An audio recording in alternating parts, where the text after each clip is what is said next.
여야가 4월 총선 공천을 본격화하는 가운데 공관위 구성과 공천 룰에 대해 쓴소리를 아끼지 않는 임명진 전 자유한국당 비상대책위원장, 한나라당 윤리위원회 위원장, 이명박 정부 통일고문, 자유한국당 비상대책위원장 역임, 대통령실과 당과의 엄격한 관계 정립과 공천 과정에서 혁신과 변화를 강조.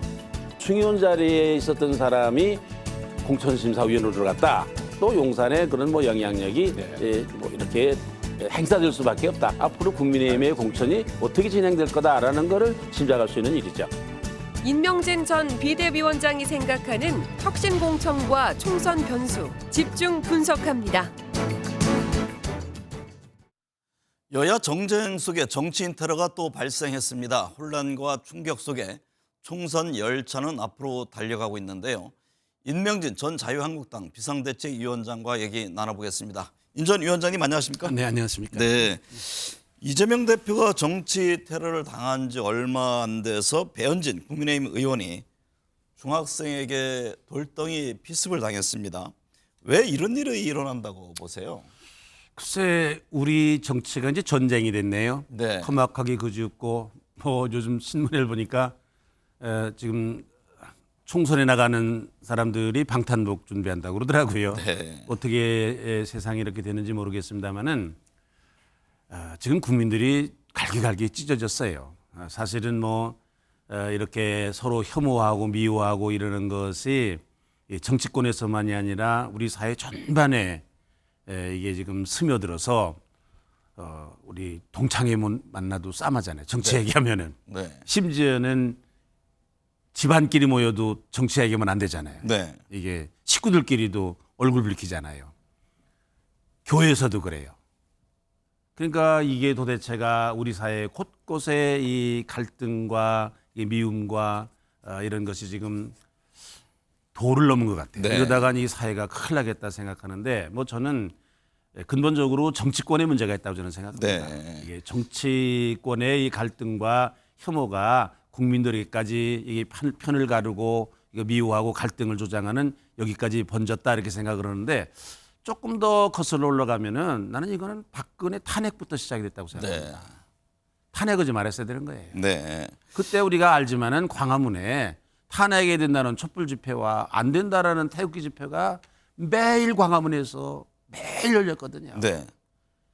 저게 이게 말하자면 이게 이것으로 끝나는 것이 아니라 이게 국민들의 마음에 응어리가 질 텐데 네. 이걸 어떻게 할 거냐. 네. 그때 걱정을 많이 했습니다. 네. 그래서 사실은 이 박근혜 탄핵 조금 더 거슬러 올라가면은 노무현 대통령에 대한 수사. 네. 옛날에 YS나 DJ만 하더라도요.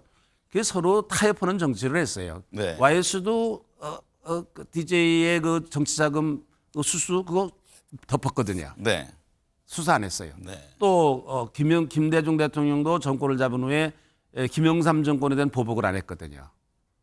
근데 이게 지금 뭐 노무현 때부터 시작을 해가지고 수사를 해가지고 또 그런 비극적인 그런 결과가 오니까 그 지지하던 사람들의 마음에 응어리가 진 거예요. 네. 박근혜 대통령도 저거 탄핵을 하니까 이게 많은 지지하는 사람들이 응어리가 진 거예요. 네. 더군다나 무슨 뭐 그 연세가 많으신 여성 그래도 대통령을 하신 분인데 이걸 5년을 감옥에다 가뒀다니 이게 그 지지하는 사람들의 마음에 응어리가 안 졌겠어요. 이런 것이 계속해서 오는데 또 이게 박근혜 대통령 때는 뭐 200여 명의 보수 박근혜 정권 사람들이 고초를 겪었다는 건 심지어는 뭐 대법원장까지 다 고초를 겪고 이랬으니까요. 지금 수사는 이 정부에서도 지금 계속 이어지고 있잖아요. 그러니까 이제 이게 또 지금 이어져 가지고 이재명 대표에 대해서 계속해서 사법적인 저런 처리를 하려고 그러니까 이재명 대표를 지지하는 사람들이 이거 뭐 당장 그 가슴에 응어리가 지는 거거든요. 이게 네. 지금 이런 것들이 결국은 악순환이 돼가지고서 이렇게 국민들의 그 마음에도 혐오와 갈등이 있게 되고 나라가 갈라지고. 네. 4월 총선을 앞두고도 지금 여야 정쟁이 더욱 격화하고 네, 네. 있습니다. 공천을 둘러싼 내홍도 불거지고 있는데요.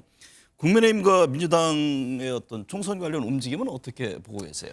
아직은 뭐 두드러지게 수면 위로 드러나지는 않았지 않습니까? 네. 아마 한 2주일 정도 뭐 되면 이제는 본격적으로 드러날 것 같은데 결국은 그 여당도 지금 한동훈 비대위원장과 대통령실 사이에 갈등과 보이지 않는 힘겨루기, 그리고 뭐 또 지금 야당도 뭐 똑같이 비명과 친명 사이에 또 갈등이 있더니 요즘은 또 친문 사이에까지 이게 끼어들어 가지고 이제 갈등이 고조되고, 이게 이제 어떻게 나타날지 이거는 아주 폭발적인 그런 그 잠재력이 있다고 저는 생각하고 있습니다. 네.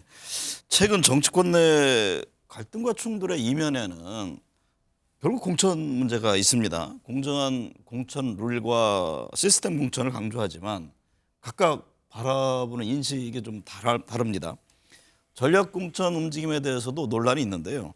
공천 문제와 관련해서는 어떤 점을 지적하고 싶으신데요? 참 이 공천 문제가 고질적인 문제인 것 같아요. 네. 역대 정권, 역대 선거 가운데 이 공천 문제가 제대로 국민들에게 흡족한, 뭐 잘 됐다, 뭐 시스템 공천으로 뭐 합리적으로 잘 됐다, 그런 공천이 별로 없었던 것 같아요.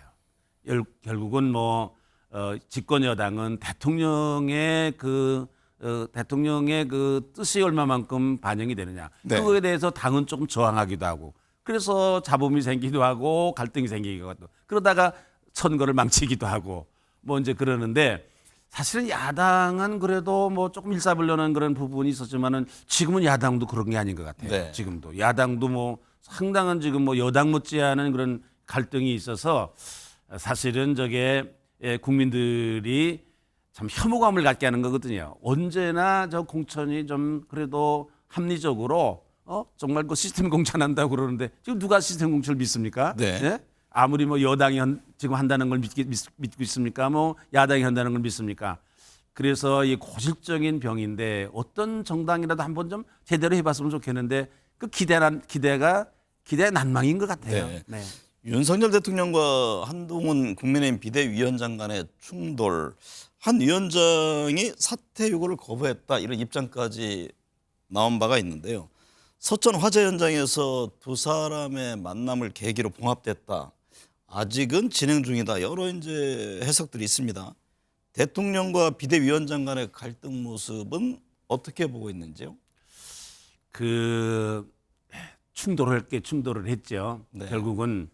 그런데 뭐 서천에서 악수를 하고 뭐 기차도 같이 타고 그래서 봉합이 됐다 그러는데, 그 한동훈 위원장이 그 제기된 문제, 그래서 뭐 사퇴하라고까지 나왔던 그런 얘기, 그 근본적인 문제는 해결이 안 됐거든요. 네. 그냥 일시적인 그런 그 뭐 봉합이라고 그럴까, 수면 위로 가라앉은 것뿐인데, 저거는 언제든지 저는 그 불고 나올 거로 보고 불거질 수밖에 없다. 어떻게 뭐 김건희 특권, 뭐 도이치모터스 이게 특검, 이 문제, 이게 뭐 국민들의 엄청난 관심이, 또 이미 특검법이 발의가 된 이런 상황인데 이거 비켜갈 수가 있습니까? 네.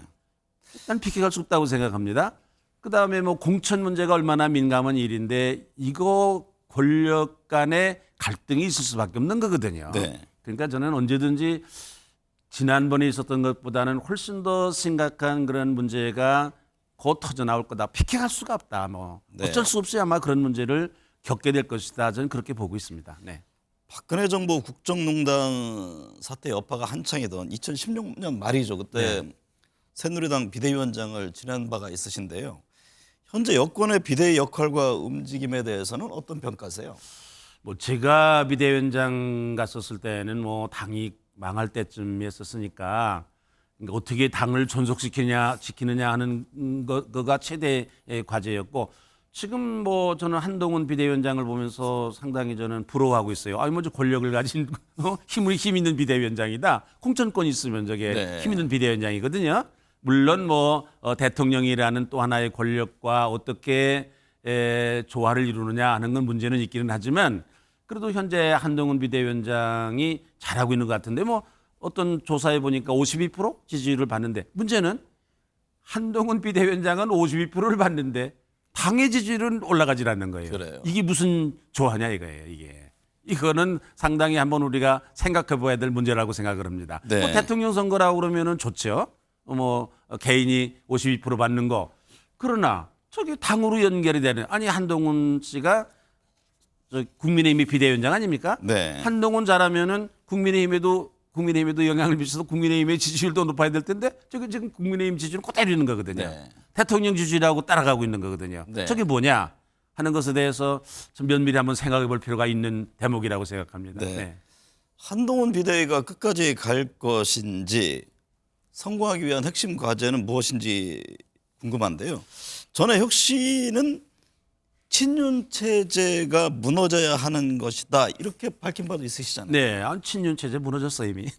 그러니까 뭐 더 말할 것도 없는데 저는 한동훈 비대위원회 저는 비대위원장 나는 못 내보낼 거로 생각합니다. 네. 아무리 대통령이 대통령실에서 못마땅하더라도 뭐 지금 한동훈 비대위원장을 내보낸다 총선 안 하려고 그러는 거죠. 네. 그건 못 내보낼 거로 생각합니다. 물론 많은 이제 갈등인데 어떻게 이걸 조화롭게 서로 협력해 나가느냐는 건 관건이기는 하지만 여기에 지금 국민의힘의 운명이 걸려 있어요. 잘 조화롭게 이거를 서로 갈등이 없을 수는 없지만 표출이 안 되고 그것을 오히려 원동력을 삼아서 당을 잘 이끌어가면 한동훈 비대위원장 52%의 지지를 힘입어서 국민의힘이 잘 나가면 이번에 성공할 거고 네. 총선에서 좋은 결과가 나올 거고 이게 또 잘못돼서 거칠게 아니 아무리 못마땅한다 하더라도 대통령이 비서실장 보내서 물러나라. 그런 일은 그거는 우리 듣도 보도 못한 일이고 그런 일이 또 있어가지고서는 이 총선 망합니다. 네. 네. 친윤 체제는 이미 무너졌다 이렇게 보고 그렇죠. 계시는군요. 뭐 장제원, 권성동 하나 남긴 남았는데 이철규라는 분이 남긴 남았는데 한 사람이 다 뭐 그 세력을 대변할 수 있는 것 같지는 네. 않고 어떻든지 간에 뭐 지금은 친윤이라기보다는 이제 한동훈 세력이 상당한 그런 힘을 가지고 존재하고 있지 않겠습니까? 네. 여권 내 충돌 요인 가운데 하나가 김건희 여사의 명품백 논란을 어떻게 대응할 것이냐 하는 부분입니다. 네. 이에 앞서 말씀하셨듯이 주가 조작 의혹 관련 특검법이 논란이 된 바가 있는데요. 이 문제는 어떻게 풀어가야 한다고 보세요? 그거 뭐 특검법 문제는 뭐 이제 도이치모터스 그러니까 나는 그거 왜 반대하는지 모르겠어요. 그거는 그건 뭐 아마 탈탈 털어도 없더라면서요. 그러니까 뭐 그거는 난 해도 된다고 생각한 왜 반대했는지. 근데 지금 이 국민들의 여론이 70% 가까이가 특검을 해야 된다는 거 아닙니까? 네. 거부하면 안 된다는 거 아니에요. 근데 국민들이 왜 70% 가까운 사람들이 왜 특검을 찬성을 하느냐? 저는 뭐 도이치모터스 그 사건만이 아니라 명품백이 겹쳐있다고 생각해요. 네. 난 그것만은 아니라고 생각해요. 그동안 시중에서 돌아다니던 온갖 여러 가지 확인이 되지 않은 사실이 아닌 듯한 그런 루머 있잖아요. 네. 그런 것들에 대해서 국민들이 빈정상해 있어요. 감정이 상해 있어요. 이게 지금 말하자면 나타나 있는 거거든요. 네. 그래서 저는 그 명품백 문제는 저거는 사과를 하지 무슨 조처를 하지 않으면은 난 안 된다고 생각해요. 네. 사실은 11월 달에 이 문제가 불거졌을 때 사과하고 넘어갔어야 되는 거거든요. 그때 호미로 막았어야 되는 거예요. 네. 지금은 이 시기에는 지금 이게 가래로 막아도 안 되는 상황이 됐는데 지금 가래라도 막아야지 안 막으면 파국이 온다고 생각합니다. 네. 그래서 그건 참 지혜롭게 대처를 해야 된다고 생각하는데 그 쓸데없는 얘기하지 말고 무슨 뭐 피해자다 그런 얘기하지 말고 아니 뭐 몰카에 의해서 찍힌 건 피해자지 그거는 잘못한 거죠. 그러나 아니 암만 몰카가 찍는다 하더라도 무슨 일이 없으면 무슨 게 문제가 됩니까? 네. 왜 명품백을 받았느냐? 그건 사실 아니에요. 그거에 대해서는 많이 지금 뭐 사실로 지금 거의 밝혀진 거 아니겠습니까? 네. 그러니까 이 문제는 그렇게 변명해 가지고는 저거는 손바닥으로 하늘을 가리는 거고 총선을 제대로 치를 수 있는 게 아니라고 생각합니다. 이 문제는 정말 깨끗하게 국민들의 감정에 맞춰서 뭐 한동훈 위원장 말 맞다나 국민 눈높이에 맞춰서 해결하고 가야 저는 이 총선을 치를 수 네. 있다 이렇게 생각합니다. 네. 총선을 앞두고 신당 움직임도 활발합니다. 이준석 신당, 이낙연 신당 등 다양한 신당 움직임이 펼쳐지고 있는데요. 제3지대 움직임 이번 총선에서 어떤 의미 있는 득표를 할 것으로 보는지요? 3지대의 신당 지금 뭐 크게 둘 아닙니까? 이준석 네. 신당하고 이낙연 신당하고 이제 둘인데 결국은 뭐 그 사람들의 자생력보다는 국민의힘이 어떻게 하느냐, 더불어민주당이 어떻게 하느냐에 따라서 그 두 신당에 상당한 영향이 있고 성패가 나는 좌우대리라고 생각합니다. 불행한 일이긴 하지만 네. 그러나 저는 생각하기를 지금 우리나라의 정치가 여야가 이 당이 극한 대립을 하고 부딪히는 데서 생기는 문제거든요. 이 완충지대가 없어요. 네. 사실 바람직하다 그러면은 나는 두 당, 여당이나 야당이나 난 과반수 넘어서는 안 된다고 생각해요. 그리고 3당이 네. 적어도 뭐 30석, 40석을 얻는 그런 3당이 있었으면 좋겠다. 이게 네. 바람직한 구조가 아닌가 이제 그렇게 생각을 하는데 그래서 이런 3당이 약진했으면 좋겠는데 정말 과연 그럴 수 있는 건지 현재로는 3당이 성공해 본 적이 없거든요. 네. 더군다나 뭐 지금 여야가 나뉘어서 지금 하나씩 당이 생겼기 때문에 이게 성공할 가능성이 없다. 뭐 그런 생각은 해요. 네. 역사적으로 3당이 성공한 일이었거든요. 안철수 당 말고는. 그만큼 어렵다 이런 어렵죠. 말씀이시군요. 네. 3지대 움직임은 여야 어느 쪽에 더 타격을 줄 것으로 보세요?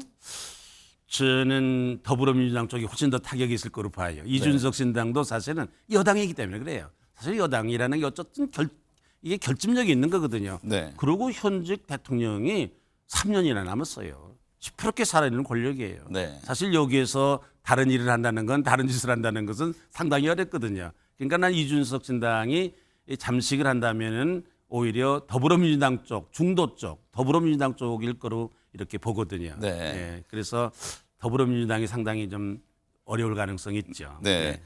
총선 앞도 여야 새로운 인물 영입 경쟁도 한창입니다. 네. 여야 인물 영입 경쟁은 어떻게 보고 계세요? 뭐 전문성을 가진 분들이 많이 영입이 되는 것 같더라고요. 네. 그런데 그 과거에 보면 우리나라의 정치 여야를 막론하고 새로운 인물을 데려다가 끝까지 뒷받침을 하고 이렇게 활동을 하도록 길을 열어주는 게 아니라 일회용이에요. 한 번 쓰고 마는 거예요. 네. 총선용으로. 이게 불행한 일이죠. 그러니까 이번에도 나는 그 영입되는 분들을 몇 면을 보면서 아유 저러다가 저거 이번에 한 번 쓰고 저거 말면 저 어떡하나 네, 그런 생각을 많이 해요. 네. 많은 사람들이 그렇게 한 번 사용되고 이용되고 그렇게 많은 경우가 많이 있거든요. 그래서 네. 기왕에 좋은 분들을 많이 영입했으니까 아주 당의 진짜 그 인재로서 좀 한 번에 무슨 그 국회의원이 되고 그럴 수 있습니까? 사실은 그 어렵거든요. 네. 그러니까 좀 시간을 두고 잘 육성을 하고 그래서 앞으로 좋은 지도자가 될 수 있도록 그런 배려가 필요하다 이렇게 생각합니다. 네. 이번 총선의 최대 화두는 뭐가 될까요? 뭐 정권 심판론, 지원론, 또 세대 교체, 경제 여러 문제들이 제기가 됩니다. 뭐 그런 일로만 되면 참 좋겠는데 그런 것이 화두가 되면 참 좋겠는데 네. 지금 보니까 뭐 그런 것보다는 뭐 아주 자잘한 일들 그냥 국민들 짜증나게 하는 일들 뭐 그런 것들이 오히려 이게 총선 이슈가 되면 되지 않을까 그것 때문에 걱정해요. 무슨 뭐 특검 문제라든지 뭐 저쪽에는 뭐 이재명 대표의 무슨 뭐 사법 리스크 문제라든지 국가적인 그런 큰 그런 그 정책과 미래와 내일과 관계가 없는 일들. 네. 그게 총선의 이슈가 되면 어떡할까? 그런 조짐이 지금 보이거든요. 네. 그래서 정말로 건전한 정책 대결을 해야 될 텐데 그 이슈가 돼야 될 텐데 이제 그렇지 못할 것 같아서 걱정하고 있습니다. 네. 여야 모두 증오의 정치, 대결 정치를 끝내야 한다고 목소리를 내고 있습니다. 그러나 상호 비방은 멈추질 않고 있는데요. 정치 테러를 막기 위해 또 달라진 모습, 새로운 결의가 시급해 보입니다. 오늘 함께해 주셔서 감사합니다. 감사합니다.